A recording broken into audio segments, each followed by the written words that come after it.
This is Boxing Talk 8576. I was listening to my guy 78 last one of his videos. It was shout out to 78. It was about Canelo and Mayweather and Cotto and that whole situation.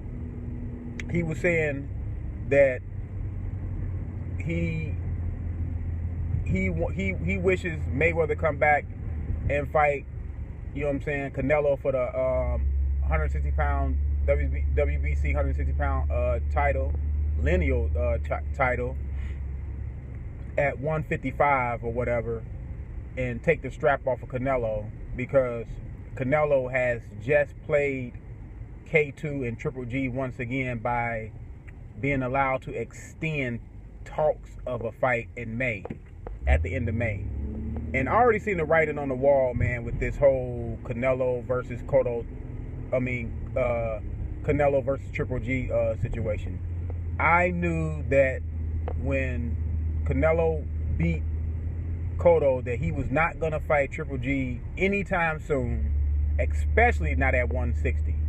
That if he was going to fight him, that they're going to drain Triple G down to 155 or 154 or whatever, you know, whatever weight they deem necessary, so Canelo can have a you know what I'm saying, an advantage. But Triple G gave a statement stating that he was not going to fight anyone at 154 but Floyd Mayweather. That he was going to fight the winner of Canelo. Cotto will have to fight him at 160. And yeah, you know, Oscar them, they heard that and they knew that that guy didn't want to fight at 154 or 155. But Oscar, he knows the game. He will not put his cash cow, Canelo, in the ring with Triple G at 160. And if he does put him in the ring, because I already stated that they won't fight until a year and a half from now anyway, possibly 2. You know what I'm saying? Because they were also saying that it took Mayweather and Pacquiao a long time to marinate their fight, and that's why they got the big numbers they got. But like we've been saying, you know what I'm saying? I mean, my guys been saying, 78 and Zone and my other guys, we've been saying this for a long time. No one is going to be able to get away with Pacquiao and Mayweather was able to do.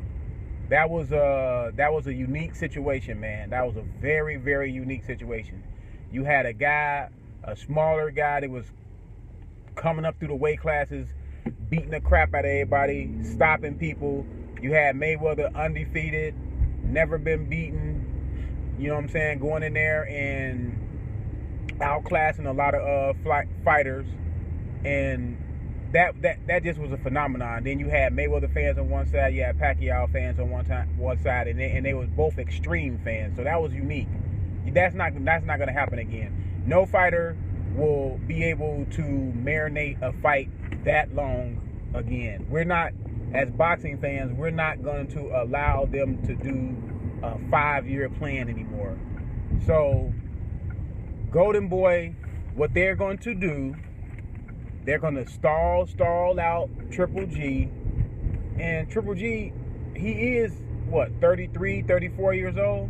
So, they know extending the time is on Canelo's side, because when you're in your mid-30s, your body, anything can happen in training camp. Anything can happen. Your body could not feel like it did last training camp, because what people fail to realize that in training camp is where you tear your body up more than the fight itself.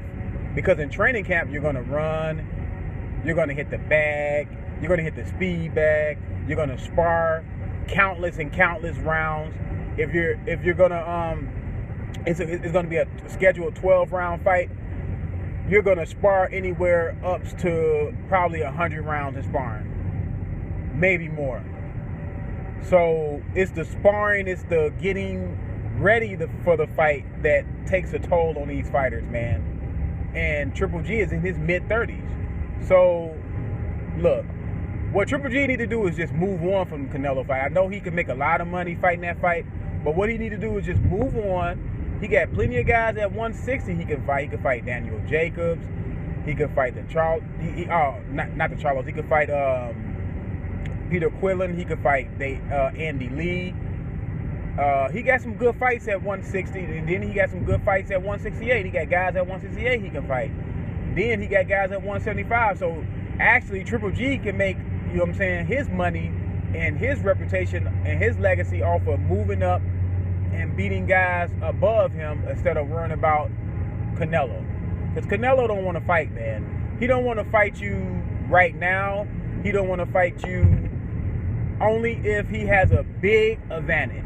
And he will have to have the weight, the gloves, the ring, the referee, the judges, and all the money. And then he might consider fighting you. But let me know what y'all think about this situation. This is Boxing Talk 8576. I'm out.